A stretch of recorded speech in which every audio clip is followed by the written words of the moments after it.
Hello everyone, welcome back to blade learners. आज हम लोग चैलेंजेस ऑफ नेशन बिल्डिंग का पार्ट सेकंड डिस्कस करने वाले हैं। Let's get started. जो टॉपिक हम लोग को आज पढ़ना है that is integration of princely state. आजादी से पहले ब्रिटिश इंडिया दो टाइप के टेरिटरीज में डिवाइडेड था। One was British Indian provinces and another one was princely states. British Indian provinces उन एरिया को कहते थे जहां पर ब्रिटिशर्स का डायरेक्ट कंट्रोल हुआ करता था, राइट? जैसे फॉर एग्जाम्पल के लिए बॉम्बे, मद्रास, बंगाल, ये सब ऐसे एरियाज होते थे जहां पर सारा कुछ, सारे इंटरनल मैटर्स ब्रिटिशर्स के द्वारा गवर्न किए जाते थे, उनके द्वारा रूल किया जाता था। ये डायरेक्टली कंट्रोल थे ब्रिटिशर्स के अंदर में।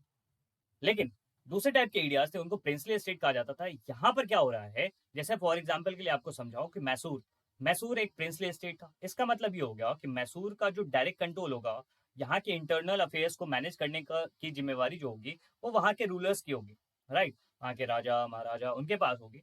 लेकिन इन लोगों ने भी अपना सुप्रीम अथॉरिटी ब्रिटिशर्स को ही मान रखा है। तुम्हें माता च पिता तुम ही हो, मतलब क्या, इन्होंने ब्रिटिश सोसाइटी को स्वीकार कर रखा है, उन्हीं को उन्होंने सुप्रीम अथॉरिटी मान रखा है। लेकिन यहाँ पर डायरेक्ट रूल किसका है? रूलर का।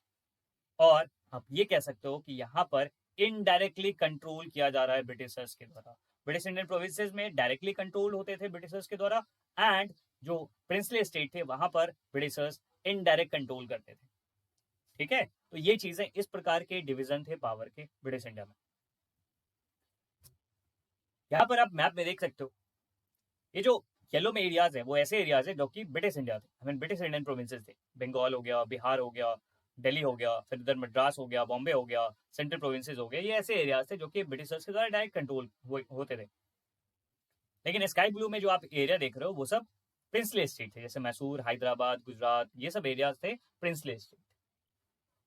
आपको पता है कि इंडिया इंडिपेंडेंस एक्ट 1947 ने ये डिसाइड कर दिया था कि इंडिया आज़ाद होगा, लेकिन इसके साथ ये भी डिसाइडेड था कि पार्टीशन होगा, भारत और पाकिस्तान दो टुकड़ों में बट जाएंगे, राइट?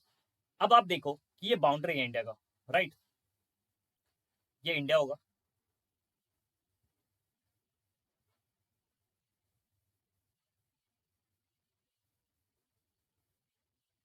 ठीक है, और बाकी जो एरियाज हैं वो पाकिस्तान होंगे। अब इस इंडिया के अंदर में जो ब्रिटिश इंडियन प्रोविंसेस हैं वो तो ऑटोमेटिकली इंडिया का पार्ट हो गए, वो तो यूनियन ऑफ इंडिया के पार्ट हो गए। लेकिन जो स्काई ब्लू वाले एरियाज आपको दिख रहे हैं इंडिया के अंदर में, ये एरियाज हैदराबाद, गुजरात हो गया, अजमेर, मेवाड़, ये सब एरिया, मैसूर हो गए, ये सब एरिया, इनका भविष्य अभी तक निश्चित नहीं था, बिकॉज अंग्रेजों ने कुछ ऐसी चीजें करी थी जिससे ये लोग अभी भी, इनका भविष्य अंधकार में था। बेसिकली प्रिंसली स्टेट को तीन ऑप्शन दिए गए थे। या तो अगर वो चाहे तो इंडिया को ज्वाइन कर सकते हैं, यूनियन ऑफ इंडिया को, या फिर अगर वो चाहे तो पाकिस्तान को ज्वाइन कर सकते हैं, या फिर अगर वो चाहे तो अपने आप को एज अ इंडिपेंडेंट कंट्री भी रख सकते हैं। इसका मतलब ये हो गया कि ये जो हैदराबाद है, अगर वो चाहे तो इंडिया को ज्वाइन कर सकता है, या फिर अगर वो चाहे तो पाकिस्तान को ज्वाइन कर सकता है, और अगर वो चाहे तो एक अलग कंट्री के तौर पर भी रह सकता है। और आप समझ सकते हो कि कितनी बड़ी चुनौती उस समय आ गई थी। और इनका जो नंबर था ये 565 था, मतलब इंडिया में 565 प्रिंसली स्टेट थे जो कि अब इंडिपेंडेंट होने वाले थे, राइट? इसीलिए इन ऑप्शंस के कारण ट्रावनकोर में, हैदराबाद में, बंगाल में यहाँ पर प्रॉब्लम्स स्टार्ट होने शुरू हो गए। उस समय के लीडर्स क्या चाह रहे थे इस बात पे, या उनका क्या मत था? जो इंटरिम गवर्नमेंट थे उसके जो लीडर जैसे जवाहरलाल नेहरू, सरदार पटेल, उन लोगों का डायरेक्टली यही कहना था, राइट? वो लोग डंके की चोट पे ये कह रहे थे कि हम लोग किसी भी कीमत पर डिवीजन और नहीं चाहते हैं। एक डिवीजन, एक पार्टीशन हम लोग को झेलना पड़ा, इतना खतरनाक और इतना भयावह पार्टीशन झेलना पड़ा, अब और पार्टीशन हम लोग नहीं चाहते हैं। इट मीन्स प्रिंसली स्टेट को वो अपने साथ मिलाना चाहते।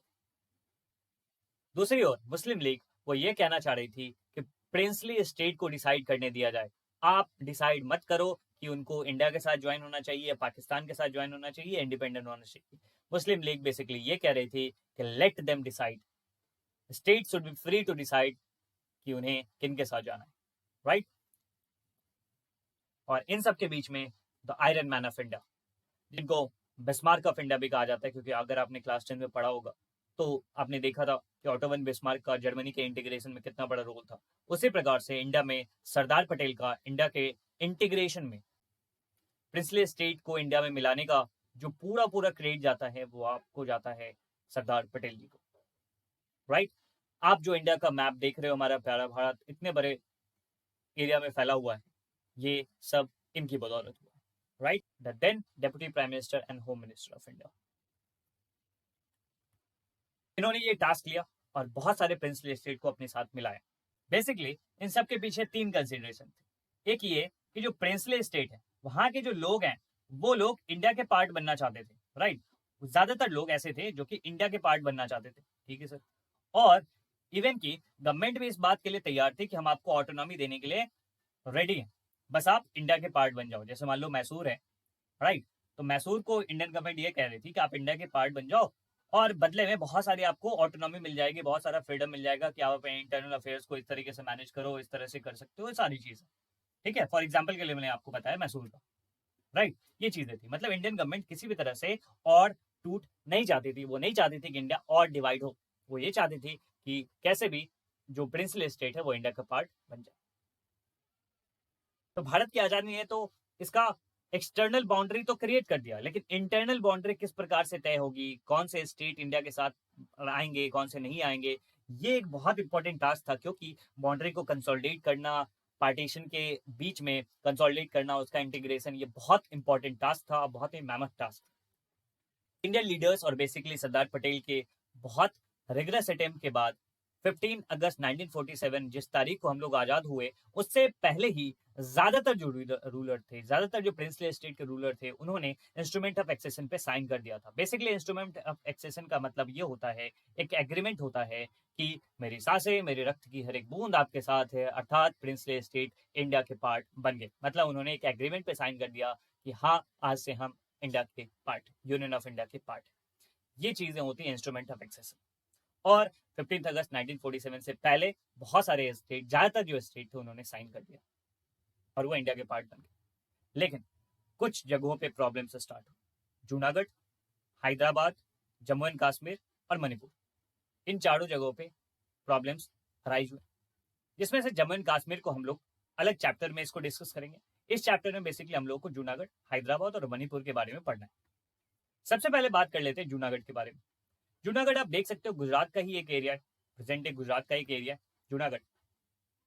यहाँ पे यही प्रॉब्लम्स अराइज हो गया था कि इंडिया का पार्ट बनना चाहिए, नहीं बनना चाहिए, क्योंकि उनके पास तीन ऑप्शन है, या तो अगर वो चाहे तो इंडिया के पार्ट बन सकते हैं, या तो पाकिस्तान के, या फिर इंडिपेंडेंट रह सकते हैं।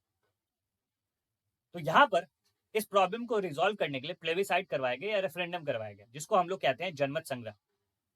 मतलब लोगों से पूछा गया कि क्या आप इंडिया के पार्ट बनना चाहते हो या नहीं, राइट। मतलब लोगों से वोट करवाया गया, लोगों के पास डिसीजन देने के पावर दिए गए कि उनको इंडिया का पार्ट बनना है या नहीं, और लोगों ने हाँ में वोट किया ज्यादातर, और इस तरीके से जूनागढ़ पार्ट बन गया यूनियन ऑफ इंडिया का। कॉन्ग्रेचुलेशन। मतलब क्या हुआ कि जूनागढ़ को इंटीग्रेट कराने के लिए प्लेबिसाइड का, रेफरेंडम का सहारा लिया गया। फिर जो दूसरा प्रॉब्लम अराइज हुआ था वो हैदराबाद। हैदराबाद जितने भी प्रिंसली स्टेट थे, उनमें से one of the largest state था, राइट। आप देख सकते हो इस मैप में, ये हैदराबाद है, राइट। एंड प्रेजेंट डे की आप इधर से महाराष्ट्र है, इधर से कर्नाटका है, आंध्र प्रदेश है, तेलंगाना है, मतलब कि बहुत सारे एरिया को मिला के हैदराबाद था, right. And one of the largest princely state थे। और इसके जो रूलर हुआ करते थे उनको निजाम कहा जाता था, राइट। यहाँ के जो शासक हुआ करते थे उनको निजाम कहा जाता था। और उस समय जो निजाम थे उनका नाम था मीर उस्मान अली खान, और उस वक्त दुनिया के one of the richest person में से एक थे। सोच सकते हो कि एक तो इतना बड़ा टेरिटरी, और वहां के जो रूलर हैं वो दुनिया के उस समय के सबसे अमीर आदमी में से एक। अब यहाँ पे यही मसले शुरू हो गए कि क्या हैदराबाद को इंडिया का पार्ट बनना चाहिए या नहीं, क्योंकि इसके जो शासक थे उस्मान अली खान, वो बेसिकली शुरू में ये कह रहे थे कि हमें पाकिस्तान का पार्ट बनना है, राइट। एंड बाद में उन्होंने ये कहना शुरू कर दिया कि नहीं नहीं, हम तो इंडिपेंडेंट रहेंगे। तो इन सारे कंफ्यूजन के बीच में उन्होंने इंडिया के साथ स्टैंड स्टिल एग्रीमेंट साइन कर लिया। इसका मतलब ये हो गया कि इंडियन गवर्नमेंट ने उनको 1 साल का समय दिया कि आप सोच लो, अभी आप कंफ्यूज हो, अब आराम से सोच लो कि आपको क्या करना है, राइट। स्टैंड स्टिल एग्रीमेंट हो गया। इसका मतलब ये हो गया कि जिस प्रकार की स्थिति है उसी को बरकरार रखा गया, और उनको 1 साल का समय दिया गया कि आप 1 साल में सोच लो अच्छे तरीके से कि आपको कहाँ जाना है, राइट। हम आपको कोई डिस्टर्ब नहीं करेंगे, आप आराम से सोचो, ठीक है, बहुत बढ़िया। लेकिन इन सब के बीच में जो निजाम थे उनकी कुटिल बुद्धि चलने लगी और वो किसी तरह से इंडिया का पार्ट नहीं बनना चाहते थे। लेकिन हैदराबाद के जो किसान थे, वुमेन थे, कम्युनिस्ट थी, इवन की हैदराबाद कांग्रेस थी, सभी लोग चाहते थे कि यूनियन ऑफ इंडिया के पार्ट बने, इंडिया के पार्ट वो बनना चाहते थे, राइट? क्योंकि पीजेंट्स को बहुत सारे दिक्कतों का सामना करना पड़ रहा था, वुमेन के साथ बहुत सारा एट्रोसिटीज होते थे, कम्युनिस्ट लोग जो थे वो हमेशा से डिमांड के लिए, वर्कर्स के लिए, राइट? तो इन सब स्थितियों के कारण जो peasants, women, communist, Hyderabad Congress वो एक टीम में हो गए थे, राइट? एंड दूसरी तरफ निजाम की कुटिल बुद्धि ने क्या किया, एक फोर्स तैयार किया जिसका नाम था रजाकार्स। बेसिकली ये रेडिकल फोर्स था जिसको काम दिया गया कि ये लोग जो डिमांड कर रहे हैं यूनियन ऑफ इंडिया ज्वाइन करने का, इनको सप्रेस किया जाए, इनको दबाया जाए। तो मतलब क्या, एक तरफ निजाम और रजाकार हैं और दूसरी तरफ ये लोग हैं जो कि डिमांड कर रहे हैं कि हमें यूनियन ऑफ इंडिया का पार्ट बनना है। रजाकार बहुत ही ब्रूटली उन्होंने इस डिमांड को सप्रेस करने की कोशिश की। उन्होंने लोगों को मारना शुरू कर दिया, लोगों को, इवन की महिलाओं बच्चों को भी नहीं छोड़ते थे, रेप करना शुरू कर दिया, लूटिंग शुरू कर दी, बहुत सारी चीजें, बहुत ज्यादा एट्रोसिटीज यहाँ पर शुरू हो चुका था, बहुत ज्यादा वायलेंस शुरू हो चुका था यहाँ पर। फाइनली सितंबर 1948 में इंडियन आर्मी को वहां पर मूव किया गया, इंडियन आर्मी को वहां पर भेजा गया इन सब वायलेंस के बीच में, और कुछ एक छिटपुट लड़ाइयां हुई, ज्यादा लड़ाइयां भी नहीं लड़नी पड़ी, एंड फाइनली निजाम ने सरेंडर कर दिया और हैदराबाद का एक्सेशन हो गया इंडिया में।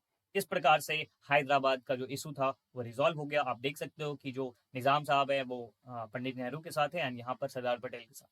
तो आपने क्या समझा, जो जूनागढ़ था, राइट, उसका जो इशू था वो किससे शुरू हुआ, सॉल्व हुआ, रेफरेंडम से।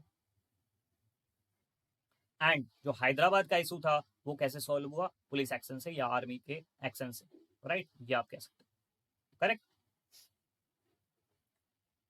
जो अगला इशू था वो था मणिपुर में। मणिपुर को आप यहां पर देख सकते हो, राइट? ये नॉर्थ ईस्ट का एक एरिया था, ये भी एक प्रिंसली स्टेट था, इसके पास भी 3 ऑप्शन अवेलेबल थे। बेसिकली यहाँ पे दिक्कत क्या थी, देखिए, मणिपुर के महाराजा का नाम था बोधा चंद्र सिंह। इन्होंने इंडियन गवर्नमेंट के साथ इंस्ट्रूमेंट ऑफ फिक्सेशन पे साइन कर लिया एंड इंडियन गवर्नमेंट ने इनको बहुत सारे ऑटोनॉमी दे दिया। इसका मतलब ये हो गया कि जो मणिपुर है इसको वहां के राजा जी, मतलब बोधा चंद्र सिंह ही मैनेज करेंगे, लेकिन मणिपुर आज से इंडिया का पार्ट बन गया, राइट? इंस्ट्रूमेंट ऑफ एक्सेशन पे साइन कर दिया, मतलब उन्होंने इंडिया के साथ, इंडिया के वो पार्ट बन गए। लेकिन इसके बदले में, जैसे आपको याद होगा, प्रिंसली स्टेट के साथ जो हुआ करते थे अरेंजमेंट अंग्रेजों के समय में, कि प्रिंसली स्टेट के जो इंटरनल ऑटोनॉमी है वो दिए जाते थे वहां के रूलर्स को। लाइकवाइज इंडिया ने क्या किया, इंडियन गवर्नमेंट ने, कि आप अपने मैटर को, मणिपुर को बोला कि आप अपने मैटर को खुद से आप देख सकते हो, इंटरनल फ्रीडम है आपके पास, इंटरनल अफेयर्स को मैनेज करने के लिए आप फ्री हो, लेकिन आप इंडिया के पार्ट हो, यूनियन ऑफ इंडिया के पार्ट हो, राइट? मतलब मणिपुर में किनका शासन रहेगा, बोधा चंद्र सिंह जी का ही शासन रहेगा। लेकिन वहां की जो जनता थी उन्होंने काफी सारा प्रेशर डाला, और इस प्रेशर के कारण, क्योंकि वो लोग डेमोक्रेसी चाहते थे, राइट, तो बहुत सारा प्रेशर वहां पे आया एंड देन इलेक्शंस वहां पर हुए। एंड ये लाइन याद रखिएगा, first part of India to hold election, Manipur सबसे पहला क्षेत्र बना इंडिया का जहां पर इलेक्शन हुए, क्योंकि जून 1948 में ही वहां पे इलेक्शन हो गया। क्योंकि आप जानते हो कि जब 1950 में संविधान बनकर तैयार हुआ, 51 52 में जाके हमारे यहाँ पे बाकी टेरिटरीज में, बाकी एरियाज में इलेक्शन होते हैं, लेकिन जून 1948 में ही मणिपुर में इलेक्शन हुआ एंड मणिपुर एक कॉन्स्टिट्यूशनल मोनार्की बन गया। कॉन्स्टिट्यूशन मोनार्की बनने का ये मतलब हो गया कि वहाँ पे कॉन्स्टिट्यूशन का भी रूल रहेगा एंड मोनार्कल सिस्टम भी रहेगा। मोनार्कल मतलब राजा का भी पावर रहेंगे, राजा के भी अधिकार रहेंगे, लेकिन उनके अधिकार लिमिटेड होंगे, लिमिटेड, बिकॉज यहाँ पर कॉन्स्टिट्यूशन भी है, राइट? इसको हम लोग कॉन्स्टिट्यूशनल मोनार्की कहते हैं। अब यहाँ पे इलेक्शन हुए तो यहाँ पे लेजिस्लेटिव असेंबली चुन के आई, यहाँ पर जो सभा थी वो चुन के आई, और उसमें अब ये क्वेश्चन उठने लगा कि क्या पूरी तरह से मणिपुर को इंडिया में मर्ज कर दिया जाए। तो इस विषय पर मणिपुर कांग्रेस तो सपोर्ट में थी कि हाँ, इंडिया के साथ, यूनियन ऑफ इंडिया के साथ आप मर्ज हो जाओ पूरी तरह से। पहले क्या था, उनको इंटरनल ऑटोनॉमी दी गई थी, उन्होंने केवल इंस्ट्रूमेंट ऑफ एक्सेशन पे साइन किया था। अब क्या है कि मणिपुर कांग्रेस ने इस बात के लिए आवाज उठाना शुरू कर दिया कि मणिपुर को इंडिया का पार्ट पूरी तरह से बन जाना चाहिए। लेकिन दूसरे जो पॉलिटिकल पार्टीज थे वो ये कह रहे थे कि नहीं नहीं नहीं नहीं, मणिपुर को इंटरनल ऑटोनॉमी के साथ अपने एरियाज को गवर्न करना चाहिए और पूरी तरह से इंडिया का पार्ट नहीं बनना चाहिए, और जिस प्रकार की स्थिति अभी है वैसे ही रहना देना चाहिए। लेकिन किसी भी तरह गवर्नमेंट ऑफ इंडिया इस बात में सफल रही कि उन्होंने राजा से मर्जर एग्रीमेंट पे साइन करवा लिया। अब देखिए यहाँ पे डिफरेंस मैं आपको बताता हूँ। यहाँ पे दो चीजें आई हैं, merger agreement and instrument of accession. Basically इसके बीच का डिफरेंस आपको मैं एक एग्जांपल समझाता हूँ। फॉर एग्जांपल के लिए आप ये समझो कि ये मणिपुर का घर है, राइट, एंड ये यूनियन ऑफ इंडिया का घर है, और इस दोनों ने क्या कर लिया, मणिपुर ने इंस्ट्रूमेंट ऑफ एक्सेशन पे साइन कर लिया यूनियन ऑफ इंडिया के साथ, इंस्ट्रूमेंट ऑफ एक्सेशन पे साइन कर लिया। इसका मतलब ये हो गया कि यूनियन ऑफ इंडिया ये कह रही है कि मणिपुर, डियर मणिपुर, आप मेरे ही पार्ट हो, लेकिन आप अपने इंटरनल अफेयर्स को मैनेज करने के लिए फ्री हो। मतलब आंतरिक मसलों को मैनेज करने के लिए फ्री हो। मतलब आप अपने घर में झूला लगाओ, आप डाइनिंग रूम में स्विमिंग पूल बना दो, आप वॉशरूम में सोफा लगा दो, आप इस चीज के लिए फ्री हो। आप मतलब इंटरनल अफेयर्स को मैनेज करने के लिए फ्री हो, हम उसमें दखल अंदाजी नहीं करेंगे। लेकिन जब ये मर्जर एग्रीमेंट पे साइन कर देता है, मर्जर एग्रीमेंट पे साइन कर देता है, इसका मतलब ये हो गया कि यूनियन ऑफ इंडिया ये कहती है कि आपका इंटरनल अफेयर्स जो मैनेज करने का जो ऑटोनॉमी था वो भी आज से खत्म। आप मेरे हिसाब से चलोगे, मेरे संविधान से चलोगे, मेरे नियम कानून से चलोगे। मतलब आप मर्ज हो गए हो। मर्ज होने का मतलब क्या हो गया, यूनियन ऑफ इंडिया ने आपको पूरी तरह से अपने में मिला लिया है। समझ में आया ये डिफरेंस? इंस्ट्रूमेंट ऑफ एक्सेशन में क्या होता है, आपको कुछ ऑटोनॉमी दिए जा सकते हैं, आपको कुछ फ्रीडम्स दिए जा सकते हैं, लेकिन जब आप मर्जर एग्रीमेंट पे साइन कर देते हो मतलब आप पूरी तरह से यूनियन ऑफ इंडिया के पार्ट बन गए। तो finally government of India succeed हुई थी एंड महाराजा से उन्होंने मर्जर एग्रीमेंट पे साइन करवा लिया सितंबर 1949 में। लेकिन दिक्कत क्या आ गई, उन्होंने बिना लेजिस्लेटिव असेंबली से सलाह मशवरा किए हुए उन्होंने यूनिलैटरली उन्होंने मर्जर एग्रीमेंट पे साइन कर दिया था। क्योंकि आप देख सकते हो यहाँ पे जो अदर पॉलिटिकल पार्टीज थी वो स्ट्रांगली अपोज कर रही थी कि मर्जर एग्रीमेंट पे साइन नहीं करना है। केवल मणिपुर कांग्रेस ही इस बात के सपोर्ट में थी। इसी कारण से क्या होता है कि बिना कंसल्ट किए उन्होंने साइन कर दिया था। इस कारण से आज तक भी मणिपुर में कई सारे इशूज हैं इस कारण से, राइट। आज तक मणिपुर में इस कारण से बहुत सारे इशूज हैं। बहुत सारे लोग इस बात से खुश नहीं है कि मणिपुर को इंडिया का टोटल इंटीग्रल पार्ट बना दिया गया। एनीवे, मणिपुर इंडिया का पार्ट बन गया। ये तो हो गया कि प्रिंसली स्टेट को इंडिया में कैसे मिलाया गया। अब उसके बाद स्टेट को रीऑर्गेनाइज किया जाएगा, स्टेट का रीऑर्गेनाइजेशन होगा, उसके मसले शुरू होंगे कि इंटरनल बाउंड्री को कैसे ड्रॉ किया जाए। अब जो मेन इशू था वो ये कि जो बाउंड्री है उसको कैसे डिसाइड किया जाए कि ये स्टेट तुम्हारा है, ये स्टेट इसका है, राइट, ये स्टेट ऐसे है, ये स्टेट ऐसे है, ये सब कैसे डिसाइड किया जाए, बाउंड्री कैसे खींची जाए। बाहरी बाउंड्री तो क्लियर हो चुका था, प्रिंसली स्टेट भी इंडिया के साथ मिल चुके थे, लेकिन अब बाउंड्री कैसे खींची जाए इसके लिए अब प्रॉब्लम्स अराइज होने शुरू हो गए। क्योंकि ब्रिटिशर्स ने जो बाउंड्री खींच के रखा हुआ था, ब्रिटिशर्स ने जो स्टेट के बाउंड्री बना के रखे गए थे वो एडमिनिस्ट्रेटिव कन्वीनियंस के हिसाब से रखे गए थे। जैसे फॉर एग्जांपल के लिए 1905 में बंगाल का डिवीजन किया गया था, ईस्ट बंगाल और वेस्ट बंगाल बना दिया गया था। उन्होंने कहा था कि हम एडमिनिस्ट्रेटिव कन्वीनियंस के, हमारा एडमिनिस्ट्रेशन करने में हमें आसानी होगी, रूल करने में आसानी होगी, राइट, इसलिए हम पार्टीशन कर रहे हैं, या फिर इस तरीके से हम बाउंड्री डिमार्केट कर रहे हैं। हालांकि उसके पीछे हिडन मोटिव कुछ और ही था, लेकिन वो लोग एडमिनिस्ट्रेटिव कन्वीनियंस के हिसाब से, या फिर जिस भी एरिया को कॉन्कर करते थे, एनेक्स करते थे, उस हिसाब से, या फिर प्रिंसली पावर के जो टेरिटरीज हैं उसके हिसाब से वो लोग बाउंड्रीज को ड्रॉ किया करते थे, या उन लोगों ने कर रखा था। लेकिन इंडियन लीडर्स हमेशा से, जब भी स्वतंत्रता संग्राम चल रहा था, तो इंडियन लीडर्स ने ये वादा कर रखा था कि जब भी हम लोग आजाद होंगे तो हम लोग जब बाउंड्री खींचेंगे ना तो हम लोग लैंग्वेज के हिसाब से करेंगे। इंडियन लीडर्स ने ये कहा था, ये प्लान कर रखा था कि linguistic principle will the basis of formation of state, कि लैंग्वेज के बेसिस पे स्टेट के बाउंड्रीज खींचे जाएंगे। लेकिन आप जानते हो कि हमें 1947 में एक बहुत भयावह दंश झेलना पड़ा, that is partition, right. Partition के कारण जो इंडियन लीडर्स है उन्होंने ये प्लान ड्रॉप कर दिया। उन्होंने कहा कि नहीं, एक पार्टीशन से एक बहुत बड़ा झटका लग चुका है, अब अगर हम लैंग्वेज के बेसिस पे स्टेट को डिवाइड करते चले गए तो इससे इंडिया की यूनिटी खतरे में पड़ जाएगी। और सारे स्टेट, क्योंकि आप जानते हो कि इंडिया में कितने सारे लैंग्वेजेस बोले जाते हैं, मेजर लैंग्वेज ही कितने सारे हैं, तो माइनर लैंग्वेज एंड डायलेक्ट्स तो बहुत और भी सारे हैं, राइट। तो इसलिए इंडियन लीडर्स ने ये जो आइडिया था आज़ादी के बाद ड्रॉप कर दिया। इवन की एक धार कमीशन बनाया गया था, इसके जो हेड थे वो थे एस के धर, राइट। एस के धर के अध्यक्षता में एक धर कमीशन बनाया गया था 1948 में। और उसके बाद जेवीपी कमेटी भी बनी थी, जवाहरलाल नेहरू सरदार वल्लभ भाई पटेल एंड पट्टाभी सीतारमैया, इनकी अध्यक्षता में एक कमेटी बनी थी, राइट। इन लोगों ने भी कह दिया कि नहीं, लिंग्विस्टिक बेसिस पे स्टेट नहीं बनाया जाना चाहिए। लेकिन प्रॉब्लम्स स्टार्ट होने शुरू हो गए मद्रास में। मद्रास में जो तेलुगु स्पीकिंग एरियाज थे, आज के समय के तमिलनाडु, आंध्र प्रदेश, केरला और कर्नाटका वाले जो पार्ट्स थे, उसमें से जो तेलुगु बोलने वाले जो लोग थे, उनका जो एरिया था, उन लोगों ने डिमांड कर दिया कि नहीं, हमें एक अलग स्टेट चाहिए। और इस मूवमेंट को कहा गया विशाल आंध्र मूवमेंट। और यहाँ से उन लोगों ने डिमांड करना शुरू कर दिया कि हमें तेलुगु स्पीकिंग लोगों को एक नया स्टेट चाहिए, दैट इज आंध्रा। हमें आंध्रा चाहिए। और ये कहाँ से काटने की बात थी?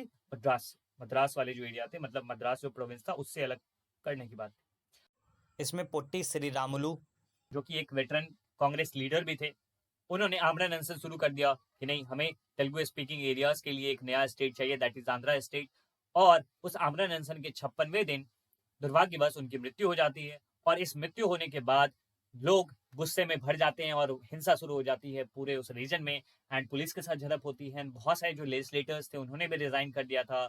और इस आउटब्रेक के बाद, इस प्रेशर के बाद, फाइनली जो then prime minister of India थे पंडित जवाहरलाल नेहरू, उन्होंने अनाउंस कर दिया कि एक सेपरेट आंध्रा स्टेट बनेगा। 1952 में उन्होंने ये अनाउंस कर दिया।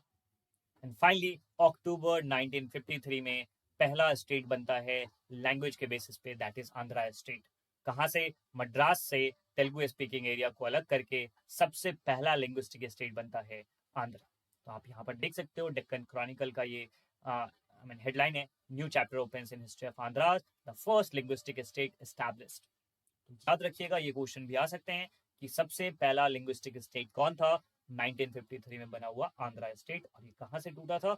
मद्रास। एक बार जब आंध्रा बन गया, देन अदर स्टेट्स भी डिमांड करने लगे, नहीं नहीं, अब तो हमें भी चाहिए, राइट। तो फाइनली इंडियन गवर्नमेंट ने स्टेट रीऑर्गेनाइजेशन कमीशन का गठन किया, जिसके चेयरमैन थे फजल अली, इसलिए इसको फजल अली कमीशन भी कहा जाता है। और इनको काम दिया गया कि क्या इंडिया को लिंग्विस्टिक बेसिस पे बांटा जा सकता है, स्टेट बनाए जा सकते हैं, राइट। तो इसका गठन किया गया 1953 में। और इस कमीशन ने फाइनली एक्सेप्ट किया कि जो स्टेट के बाउंड्रीज हैं वो लैंग्वेज के बेसिस पर भी डिसाइड करे जा सकते हैं, लैंग्वेज के बेसिस पर भी स्टेट को बांटा जा सकता है। एंड इसके बेसिस पे स्टेट रीऑर्गेनाइजेशन एक्ट पास होता है 1956 में, और इंडिया में 14 स्टेट्स एंड 6 यूनियन टेरिटरीज बना दिए जाते हैं। यहाँ पर आप देख सकते हो कि 1950s में जो इंडिया के टेरिटरीज थे वो कुछ इस प्रकार की थी। 4 पार्ट में बांटा गया था, part A, part B, part C या पार्ट डी। पार्ट ए में ऐसे स्टेट थे जो कि ब्रिटिशर्स के द्वारा डायरेक्ट कंट्रोल हुआ करते थे, डायरेक्ट कंट्रोल होते थे। एंड पार्ट बी में जो प्रिंसली स्टेट थे, उनके द्वारा कंट्रोल एरियाज को रखा गया था। पार्ट सी में जो चीफ कमिश्नर थे, राइट, ब्रिटिशर्स के समय चीफ कमिश्नर के द्वारा जो गवर्नड एरिया होता था, उन एरियाज को पार्ट सी में रखा गया। लेकिन 1956 के बाद जब स्टेट रीऑर्गेनाइजेशन एक्ट पास हो गया, देन इंडिया को 14 स्टेट एंड 6 यूनियन टेरिटरीज में डिवाइड कर दिया। तो आप यहाँ पर जो स्टेट्स देख सकते हो, ये आपको कुछ जाने पहचाने नाम लग रहे होंगे। पहले कुछ अलग ही प्रकार के इंडिया का डिवीजन था, अलग टाइप से स्टेट को बांटा गया था। आइए अगर कंक्लूड करने के लिए कहें तो डेमोक्रेसी सही मामले में तो यही है कि जब आप प्लुरलिटी को, डाइवर्सिटी को अकोमोडेट करते हो, उनके डिमांड्स को भी आप सुनते हो, राइट। जो उस समय इंडियन लीडर्स ये सोच रहे थे कि अगर हम इंडिया को लैंग्वेज के बेसिस पे डिवाइड करते चले जाएं तो हो सकता है कि इंडिया की यूनिटी खतरे में पड़ जाए, लेकिन नहीं, आज 60 साल से भी ऊपर समय हो गया है और इस पूरे इतिहास को देखने के बाद हमें ये लग रहा है कि इंडिया और डिवाइड नहीं हुआ, बल्कि इंडिया की जो यूनिटी है और ज़्यादा स्ट्रेंथन हुई। मतलब क्या? लिंग्विस्टिक स्टेट बनाने से हमारा फायदा ही हुआ। एक तो एडमिनिस्ट्रेशन और ज़्यादा ईज हो गया, एंड दूसरा कि इंडिया की यूनिटी भी और ज़्यादा स्ट्रेंथन हुई, राइट। तो इस तरीके से आप कंक्लूड कर सकते हो कि हाँ, डेमोक्रेसी में लिंग्विस्टिक बेसिस पे स्टेट बनाने से हमारे देश में कोई खतरा नहीं हुआ, और इवन की डाइवर्सिटी को, प्लुरलिटी को एकोमोडेट करा जाना चाहिए, उनके डिमांड्स को सुना जाना चाहिए, और इस प्रकार से ही डेमोक्रेसी की वेरी स्पिरिट जिंदा रहती है और डेमोक्रेसी स्ट्रेंथन होता है, राइट। फास्ट फॉरवर्ड की अगर बात करें तो बाद में चल के बहुत सारे स्टेट्स और भी बनते हैं। 1956 में जो स्टेट रीऑर्गेनाइजेशन एक्ट पास हुआ था, उसके बाद 14 स्टेट एंड 6 यूनियन टेरिटरीज बने थे, लेकिन उसी समय हिल एरियाज थे, आई मीन जो पहाड़ी क्षेत्र थे, उसके लिए हिमाचल प्रदेश बना दिया गया। ये सारी चीजें हुई हैं कब? 1966 में। नॉर्थ ईस्ट की अगर राज्यों की बात करें तो 1972 में मेघालय, उसको आसाम से अलग कर दिया गया, राइट। मणिपुर एंड त्रिपुरा दोनों को भी अलग स्टेट बना दिया गया उसी साल 1972 में ही। फिर 1987 में अरुणाचल प्रदेश और मिजोरम अस्तित्व में आए, नागालैंड को स्टेट बना दिया गया 1963 में। तो अलग अलग टाइप से समय पे स्टेट्स को कार्व आउट किया गया, स्टेट की बाउंड्री को डिफाइन किया गया। इवन कि अगर आप कहोगे कि क्या सर लैंग्वेज के बेसिस पे ही इंडिया के स्टेट्स बटे हुए, नहीं, शुरुआती दिनों में लैंग्वेज के बेसिस पे स्टेट जरूर बांटे गए, लेकिन बाद में बहुत सारी और भी चीजों के बेसिस पे स्टेट बांटे गए, जैसे जियोग्राफी पे, राइट, एथनिसिटी पे, राइट, कल्चर पे, इन सब बेसिस को भी ध्यान में रखा गया था। जैसे आप देख सकते हो फॉर एग्जाम्पल के लिए यूपी का एक पार्ट था, राइट, पहाड़ी इलाके थे, और उन लोगों को लगा कि नहीं, उत्तर प्रदेश के पार्ट होने के नाते हमारे विकास पे ज्यादा ध्यान नहीं दिया जा रहा है, और उन लोगों ने एजिटेशन शुरू किया, डिमांड करना शुरू कर दिया, एंड फाइनली उत्तरांचल बना एक अलग स्टेट, जिसका बाद में नाम उत्तराखंड कर दिया गया। हमारे इंडिया में भी एक यूके उत्तराखंड, एनीवे उत्तराखंड बना। और ये ज्योग्राफी के बेसिस पे है बेसिकली, राइट। फिर बिहार से भी आप देखोगे, उसमें से भी झारखंड को अलग किया गया, राइट, कब, 2000 ईस्वी में।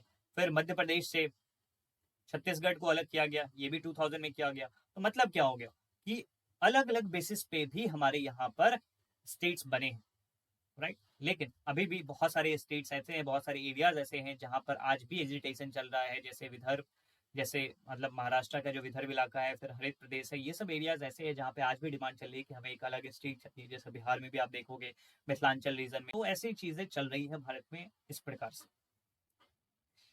सो ब्लेड लर्नर बोनस की अब बारी है। तेलंगाना की अगर बात करें तो 2014 में तेलंगाना भारत का 29वां राज्य बना था। हालांकि अभी के समय में तो 28 स्टेट्स एंड 8 यूनियन टेरिटरीज है इंडिया में, राइट। लेकिन जब ये 2014 में बना था तो ये 29वां राज्य बना था भारत का। और ये कहाँ से अलग करके बनाया गया था? आंध्र प्रदेश से। आंध्र प्रदेश के इतिहास की बात करें तो 1953 में, जैसे मैंने बताया कि 1953 में आंध्रा एक अलग स्टेट बना था और इंडिया का पहला लिंग्विस्टिक स्टेट था, ठीक है। ये कहाँ से बना था? तो मद्रास से अलग करके। और जब ये बना था आंध्रा, तो उस समय कुर्नूल इसका कैपिटल हुआ करता था और इसका हाईकोर्ट था गुंटूर में, ठीक। लेकिन 1956 में स्टेट रीऑर्गेनाइजेशन एक्ट पास किया गया था, जिसमें मैंने आपको बताया था कि 14 स्टेट एंड 6 यूनियन टेरिटरीज उस समय बनाए गए थे। उसी समय आंध्रा में हैदराबाद स्टेट जो था ना, हैदराबाद, उसको भी मर्ज कर दिया गया, ठीक है, और ये बन गया आंध्र प्रदेश, एक बड़ा सा स्टेट। एंड इस आंध्र प्रदेश का कैपिटल रखा गया हैदराबाद। इस आंध्र प्रदेश का कैपिटल कहाँ रखा गया? हैदराबाद। लेकिन फाइनली 2014 में इस आंध्र प्रदेश से तेलंगाना को अलग कर दिया गया। तेलंगाना 2014 में एक अलग स्टेट के तौर पे आज है, और हैदराबाद तेलंगाना का कैपिटल है, राइट। जम्मू एंड कश्मीर और लद्दाख, ये तो बहुत ज्यादा हाल की बात है। 2019 तक जम्मू एंड कश्मीर के पास बहुत ज्यादा ऑटोनॉमी था, बहुत ज्यादा ही ऑटोनॉमी था। हालांकि ये जम्मू एंड कश्मीर के बाद अलग चैप्टर में पढ़ेंगे, लेकिन इसके पास बहुत ज्यादा ऑटोनॉमी हुआ करते थे। इनका अपना कॉन्स्टिट्यूशन हुआ करता था, अपना फ्लैग होता था, राइट। आप सोच सकते हो कि भारत के संविधान के साथ साथ इनका अपना संविधान भी हुआ करता था प्रायर टू 2019। इनका अपना फ्लैग हुआ करता था, तिरंगा रहता था, और इनका अपना फ्लैग हुआ करता था, ये इनका अपना एक अलग फ्लैग भी हुआ करता था, ठीक है। इवन की इंडियन कॉन्स्टिट्यूशन, इंडियन लॉज वहां पे डायरेक्टली अप्लीकेबल नहीं होते थे, राइट। क्यों? क्योंकि आर्टिकल 370 था कॉन्स्टिट्यूशन ऑफ इंडिया में। आर्टिकल 370 के अंदर में इनके पास बहुत सारे पावर थे। लेकिन फाइनली 2019 में जम्मू एंड कश्मीर से आर्टिकल 370 को एब्रोगेट कर दिया गया एंड स्टेट को दो यूनियन टेरिटरीज में बाइफरकेट कर दिया गया। एक बन गया लद्दाख और एक बन गया जम्मू एंड कश्मीर। अब ये यूनियन टेरिटरी बन गए दो। पहले एक पूरा एक स्टेट हुआ करता था, लेकिन अब ये दो यूनियन टेरिटरीज बन गए। और जो लेह और कारगिल का जो जिला था ना, राइट, उसको लद्दाख में रखा गया, और बाकी जितने भी जिले थे उसको जम्मू एंड कश्मीर में रखा गया, राइट। एंड 2020 के 26 जनवरी को, 26 जनवरी को दो union territories, Daman and Diu and Dadra and Nagar Haveli, इन दोनों को भी मर्ज कर दिया गया। ये दोनों मिलके एक ही यूनियन टेरिटरीज कहलाते हैं। आज के समय में अगर आप भारत को देखोगे तो हमारा प्यारा भारत कुछ इस प्रकार का दिखेगा, जहां पर 28 स्टेट्स हैं एंड 8 यूनियन टेरिटरीज, राइट। तो कुछ इस प्रकार से हमारे देश में अलग अलग समय में अलग अलग स्टेट्स कार्व आउट हुए। पहले तो एक्सटर्नल बाउंड्रीज डिसाइड किया गया, लेकिन उसके बाद इंटरनल बाउंड्रीज डिसाइड किए गए, और एक बहुत ही मेहनत टास्क था जो कि प्रिंसली स्टेट को मिलाना।